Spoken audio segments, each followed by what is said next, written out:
Welcome everybody to the Kombo show. Steven Cureño here, Caleb 80. We are bringing you guys something a little new. We're going to do a little boxing, a little MMA talk. So we're going to preview the fights that are happening this weekend. Obviously we're here, Staples Center, downtown LA. We've got a big lightweight unification. Mikey Garcia versus Robert Easter Jr. IBF and WBC belts on the line. Both guys undefeated. It's going to be a great fight. We're just at the press conference. Obviously it was a huge height differential. We're saying Mikey's a good head taller or a good head shorter than Robert Easter Jr. What are your thoughts on that? Just kind of the matchup, just been talking, just kind of the whole thing. Yeah, just after spending a few days with the boxing community and hearing everyone talk and hearing the fighters talk, this is a really important fight for both guys. I think that both guys had the opportunity to take maybe a less risky fight, but they both look like they want to add to their legacy. They both look like they want to challenge themselves. I think a really big point to make is, like you said, there's that height difference. I think that Robert Easter Jr. just had a recent fight where that was kind of, well, a lot of his fights there's a height difference, but someone was able to capitalize on that. And yeah, Fortuna, and show some holes there. And now he's, changed camps and is training with someone new that supposedly has helped him work on that stuff. So yeah, and then I think what to me stuck out, especially in today's press conference, is it seemed like both guys were kind of going to be respectful and there wasn't a lot of tension there, but when it got down to some of the questions being asked, there was a little bit of tension between maybe more of coaches. Right. We had Coach Cunningham say that he did feel like it was a little disrespectful that Mikey Garcia is already talking about fights with Errol Spence past the Robert Easter Jr. So I think that some of that's going to be brought into the fight too. I think yes, that they were offended by that, and obviously it was tense when they were talking and when they actually asked Mikey Garcia about Errol Spence at the press conference. But I think I don't know if you heard Mikey, I heard Robert talking about, like, they have to answer the question. We're asking them, hey, do you want to fight Spence? Do you want to fight Lomachenko? And I mean, yeah, you can kind of give the cookie cutter answer of I'm not looking past this guy and all that stuff, but people want to know, and I think those are the realistic plans. If you were to win, I don't think he was disrespectful in saying that once we win or once this is over, you know what I mean? I think it was just very like, well, you guys are asking me. Yeah, these are the fights I want. I think Robert Easter kind of took it that way as well. It's like, well, these are fights he wants. Like, and I even asked Robert yesterday, what does he think about all that talk? Mikey versus Lomachenko, obviously you've seen Lomachenko before as well, and I think Robert was kind of like, yeah, he can fight him after I beat him. He could do it. They could fight. They could still fight. So I thought that was pretty cool. I think Robert. I think you're right. It was more the coaches, I think, that were maybe more Cunningham that was felt that it was disrespectful that they were kind of addressing him. Yeah, but I think when it comes down to it, it's because a lot of media, fans in general, were just saying this is a fight that's obviously adding to your legacy. You're the two undefeated champions in that division. So I'm sure that that's kind of what he was talking about, is he just wants to start taking those fights that are going to be those ones that add to the Mikey Garcia story. Right, no, definitely. And hopefully, obviously, we would like to see the Mikey Garcia versus Lomachenko. And I don't know about Spence necessarily, if that's something I really want to get it, really want to see, just because Spence is so big, he's so dominant at welterweight, that I don't know if Mikey is dominant at lightweight, but that is a good 12-pound difference. I mean, that's a huge difference, right? Yeah. I mean, there'd definitely be a challenge, but I'm a believer in Mikey Garcia. I mean, this was the first time that I've seen him in a press conference, and I'm still fairly new to boxing, learning from this guy, but I'm a believer. I feel like you can see it, that he wants to take those challenges, and there's something special there. There's a reason why he's so hyped up. Yeah.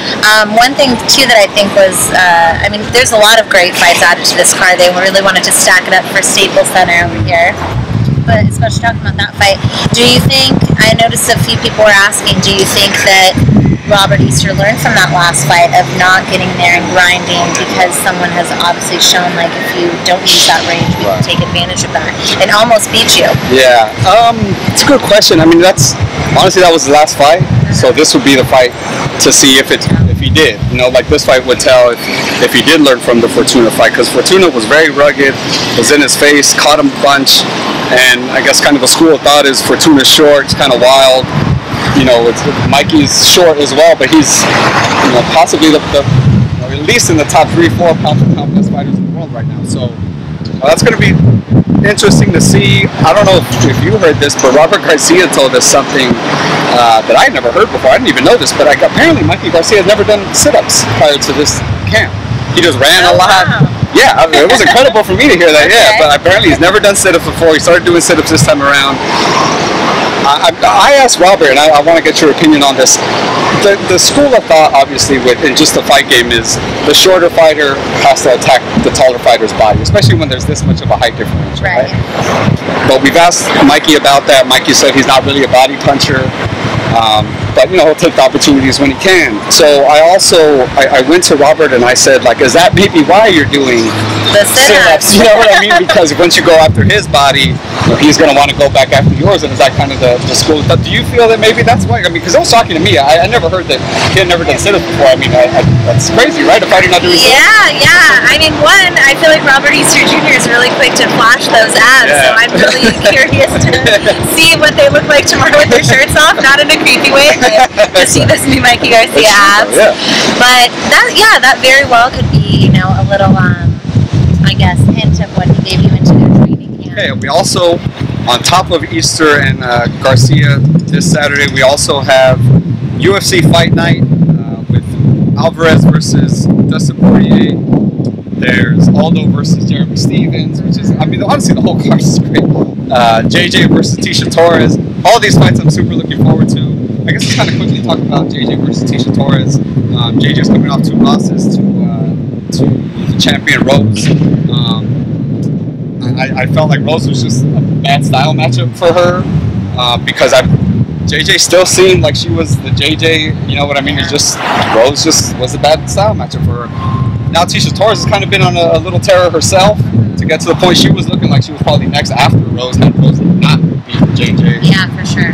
So how does it's almost like the interim title fight, you would almost kind of say. It's kind of like, for sure, I feel like the #1 contender spot would come from this fight that's happening with those two ladies. Yeah, I mean, I think someone was going to eventually figure Joanna out. Rose has really evolved as a fighter, so yes, now that she's the champion, this fight night's just stacked just because we have the 3 former champions in Eddie, Jose Aldo and Joanna. But like you're saying, I think that these 2 ladies are those top contenders. People have really been interested in Torres. They saw a lot of potential there, and they've seen growth in her too.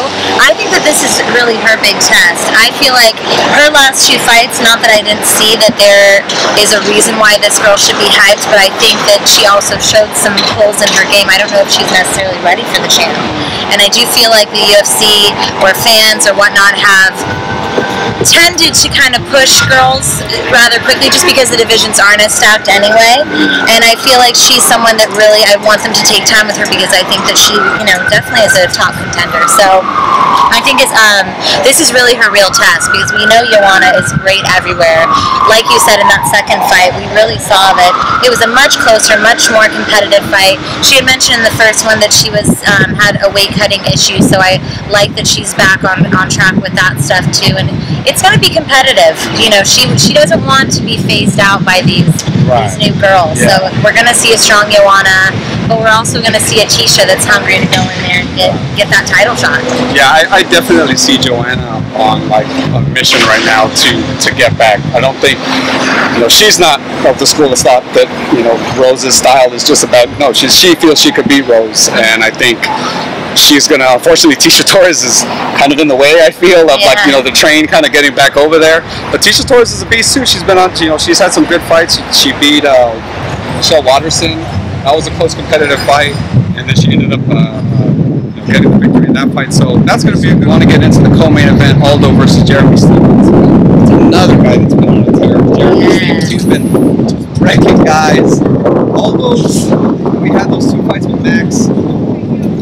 I don't know, and I'll ask your opinion. I honestly just don't know. I don't know if it's a matter of Max was a bad style matchup, or if it just is, kind of the king is dead, long live the king kind of thing. You know what I mean? Like he's just a little. He obviously is not the Aldo of old. Obviously, he's not that same. The leg kicks haven't been there for a little while. Yeah. But I mean, he's still dangerous. He's not. I mean, this Jeremy Stevens fight, he could take out Jeremy Stevens and be in title contention again, with this fight, really. But I don't know. What are your thoughts on that, and where are these guys at, kind of in their careers, I guess? Well, that's what I find the most interesting is, we still don't know. We haven't heard too much more about Max Holloway's condition, but they do say that he'll be out for a little bit. There's speculation on whether or not his belt will be stripped from him. Just because, or vacated. I don't know what's going to happen with that. But I would think that a Jose Aldo that was considering retiring from MMA and actually joining boxing, maybe. Right, yeah. I would think that kind of has his ears perk up a little bit, because then there's the chance of him, he's still in the top 5, chance of him getting back to getting a title shot and having some new competition like a Brian Ortega. So that's what's going to be interesting, and because we've been busy with boxing, we haven't been able to check in too much with the press week and media that's been going on speaking with him. But as far as Jeremy Stephens, I just love what I've seen out of him lately and out of his fights. I mean, he's another fighter that's been around for a long time and been a dangerous fighter, but I really think that he's evolved his skills too. Kind of learning from the champ a little bit. He's thrown in those leg kicks and been able to, defeat some guys starting there. So yeah, I think it'll just be really interesting, because both of them are coming with that thought in the back of their head that they are right there for a title shot, that there's a lot going on with their division. And, I hate when people want to throw out Jose Aldo so quick, because he's only 31, which really isn't that old. Young. People don't remember. He's just accomplished so much. But it's more that he's just cleared out his division. He's really faced almost everybody in there. So it's going to be a very telling fight for both guys, but I really think that we're seeing a very dangerous Jeremy Stephens. I think he's just evolved and everything's come together. So I think unless Jose Aldo's really taken that seriously and put in, the immense amount of work getting ready for a brutal, maybe long fight. Everyone thinks Jeremy Stephens just wants to go in there and finish it.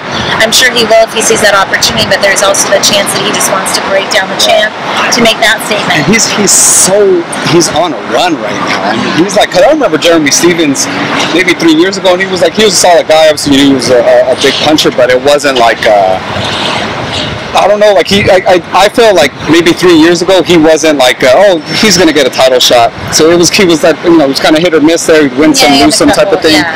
But so I'm really excited about that. But I feel that the momentum is in Jeremy's kind of favor right now, just because Aldo is coming off the 2 losses or whatever. So hopefully, but again, like you said, if Aldo beats Jeremy, then it's almost like he's kind of absorbed that run almost. He's kind of back on the winning column now, and you're right, he's kind of right there for whoever ends up, like you said, once the title picture kind of clears up. He might even work himself into, like you were saying, if Max really is out for a little while and there is an interim title, or maybe they even strip Max and now there's a new title. I mean, this win, Aldo winning this, I mean, Aldo Ortega is something we haven't seen before. And that'd be fun to watch too if that were to happen. I mean, Brian Ortega facing any of these top guys, like I think that's what's so great about these 2 fights that we're talking about is Joanna and Jose have faced these new champions that just seem like they're at another level than most of the people in their division. So seeing how they're coming back after facing both of them twice and losing twice, we're also going to get an idea of just how dominant the champions are in Rose and Max, because you want to see if these people really are kind of declining or if it's just that they faced superior competition. True, that's a very good point. Yeah. So coming to the main event, Alvarez versus Dustin Poirier, the rematch. I feel like we waited too long for it. It should have been immediate, because after watching the fight, kind of reviewing the fight you and I were talking about, it was close, it was competitive. It obviously ended on the illegal knee by Alvarez. I feel like Dustin Poirier is on a run as well. I feel like he's kind of on that, like Jeremy Stephens is just kind of mowing through people. But Alvarez is a former champ. He is, I don't know, he's right there, you know what I mean? Like they're both, I don't know officially what they're ranked, but I mean, they're easily in the top 5 once you pass, Conor, Khabib, and Tony. It really is DP and Alvarez. I feel like 4 or 5 as far as in that top in the lightweight division. I don't know. That's going to be an excellent fight. What do you think about it? Is it going to be different from the first fight? Do you feel it will be kind of a war still, and then we'll just play out whoever could take the most damage? Yeah, I mean, I'm sure it's going to be different because I think both guys have well, one, they've both trained for a fight with Justin Gaethje, which I think just kind of makes raises your level. Of really wanting to get or knowing you're going to go in there and take a lot of wear and tear, but also too that they know he has that. I don't want to say secret wrestling skills, which is wrestling skills we haven't seen as much because he's Justin Gaethje. But so I think that just preparing for a fighter like him is, I'm sure, added to their skill set. And then learning from that last fight, I feel like it was left a bitter taste in both of their mouths. I rewatched it this morning and I mean was almost on my feet again just because it was such an exciting fight, and really in the first round it was super close to where they were figuring out each other's rhythm. They were both, connecting. The skill was there. And then the second round just opened up to where they both had each other rocked for a second there. So, I just know that they want to come back from that fight.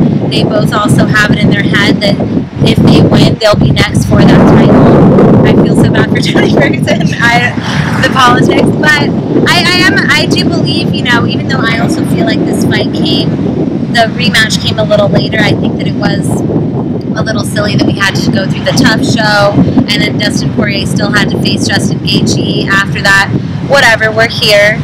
But I think that both of them have in their mind that I will be next for that title, even though Conor McGregor just got his plea bargain today.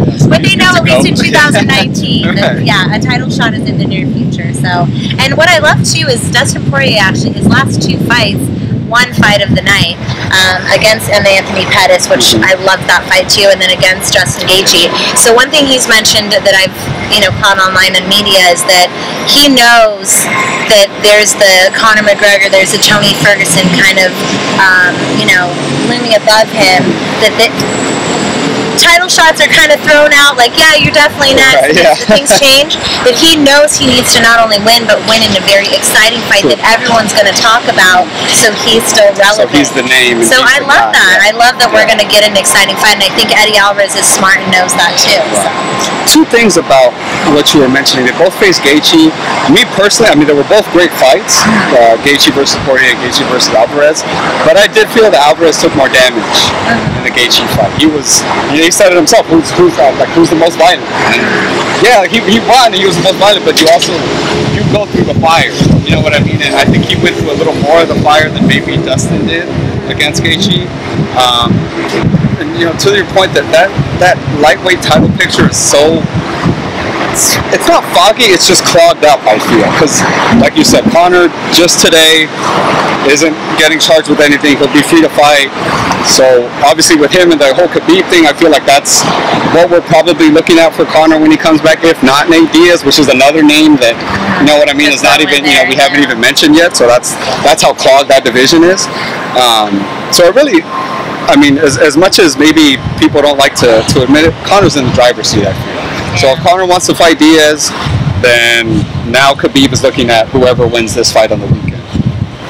And like you said, Tony Ferguson's still there. If Conor ends up fighting Khabib, I feel that I don't know what Tony's timetable is right now as far as when recovery and when he can fight again.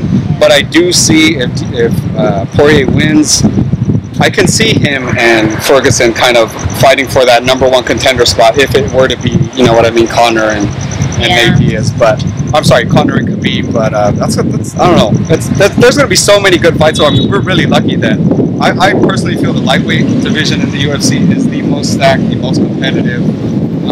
So we're just lucky we get to see all that.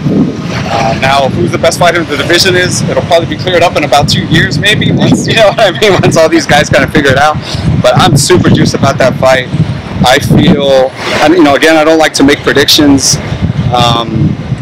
I do feel that, I don't know, do you know the official odds? I don't. Do you know who's favored to win or not? I haven't looked too much into it because I've been focusing on the boxing stuff here. Who would you think would be favored in this?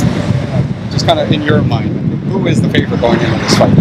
I mean, I think that maybe a Dustin Poirier, just because I think if you watch the first fight back, I think he slightly won the first round, and then I think too, well, because I think he has 2 fights over Eddie's one last fight beside, like. Right, I want to say Eddie just fought Gaethje in between, and he fought Pettis and Gaethje. So I want to say a Dustin Poirier, but I'm really not sure. I don't even tune in too much to the odds. I normally see them when they put the names on there and then it says favorite or whatever. I just think both guys are gritty, but I think, like you said, or you had mentioned, Eddie Alvarez is just more of that gritty fighter, willing to take that damage. And I think Dustin Poirier, from what I've read and heard in interviews, is he really wants to be the smarter fighter, being more patient and taking his time. Right. So he might find that rhythm to kind of, get in there and take a little wear and tear, I'm sure, to give us some excitement, but he might not want to just go in there and throw all over. Oh, yeah. Which obviously that's, I don't know, I wouldn't say obviously, I guess, but Eddie's comfortable in that. Because you know what I mean? Eddie's like, this is what it is. Like, let's go. And I mean, I don't feel the DP runs away from that, but I guess we just haven't had to see it because he tends to use his mind and I feel like he's kind of, let me not give you your best chance to win. If we start scrapping, he can hold his own, but I think he feels, well, I'm giving the other fighter his best chance to win when I do that. Let me be a little smarter. Let me you've got to be smart because both of them are capable of finishes. So it's going to be exciting. This weekend is going to be exciting with fights. I hope you guys tune in. I hope you guys enjoyed the show. We'll bring it to you more often as the boxing and the MMA worlds collide. The's always something to watch. Yeah, no, for sure. There's always fights to watch. So hope you liked the first Kombo show, and we'll see you guys next time. Thanks, guys.